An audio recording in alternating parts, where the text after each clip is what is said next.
તમારે ત્યાં એક નહીં 4 સંતાન થશે અને આખા જગતને ભયને હરનારા થશે. પણ એની માટે તમારે થોડોક એક યજ્ઞ કરવો પડશે.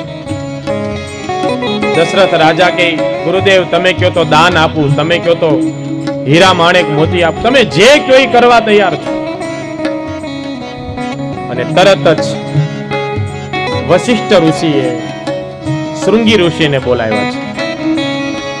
શૃંગી ઋષિ વશિષ્ઠ બોલાવા, શૃંગી ઋષિ વશિષ્ઠ બોલાવા, પુત્ર કામેષ્ઠી યજ્ઞ કરાવા, પુત્ર કામેષ્ઠી યજ્ઞ